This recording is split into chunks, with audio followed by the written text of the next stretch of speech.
अरावली पर्वतमाला और राजस्थान पर उसका प्रभाव। वर्तमान परिप्रेक्ष्य।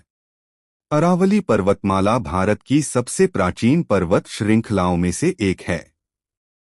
यह गुजरात के पालनपुर से शुरू होकर राजस्थान, हरियाणा और दिल्ली तक लगभग 800 किलोमीटर तक फैली हुई है।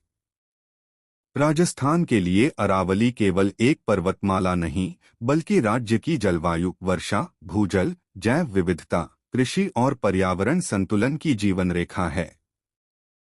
वर्तमान समय में जब अरावली पर अवैध खनन, वन कटाई और अतिक्रमण को लेकर राष्ट्रीय स्तर पर चर्चा हो रही है, तब राजस्थान पर इसके प्रभावों को समझना अत्यंत आवश्यक हो जाता है।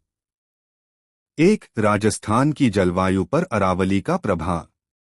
अरावली पर्वतमाला राजस्थान की जलवायु को नियंत्रित करने में महत्वपूर्ण भूमिका निभाती है।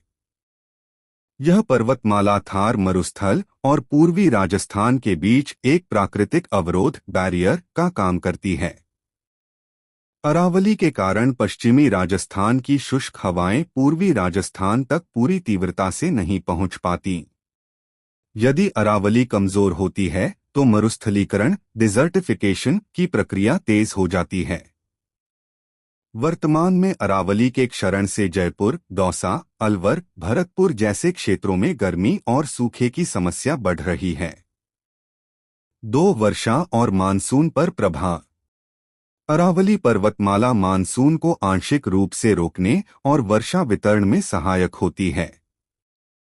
अरावली के कारण दक्षिण पश्चिम मानसून की नमी पूर्वी राजस्थान में रुकती है। अरावली के क्षरण से वर्षा का पैटर्न अनियमित हो रहा है। अलवर, उदयपुर, राजसमंद जैसे जिलों में पहले जहां पर्याप्त वर्षा होती थी, अब वहां वर्षा में गिरावट देखी जा रही है।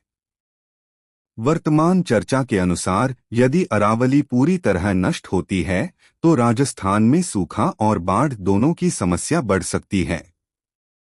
3, भूजल और जल स्रोतों पर प्रभाव। अरावली पर्वतमाला राजस्थान के भूजल पुनर्भरण, ग्राउंड वाटर रिचार्ज की रीढ़ है। अरावली की चट्टानें वर्षा जल को रोककर जमीन में समाहित करती हैं। इसी कारण बावड़िया, कुएं और झीलें लंबे समय तक जलयुक्त रहती थीं। खनन और पहाड़ों के कटाव से यह प्राकृतिक प्रक्रिया बाधित हो रही है। वर्तमान प्रभाव। जयपुर, सीकर, नागौर और अजमेर जैसे जिलों में भूजल स्तर खतरनाक रूप से नीचे जा रहा है।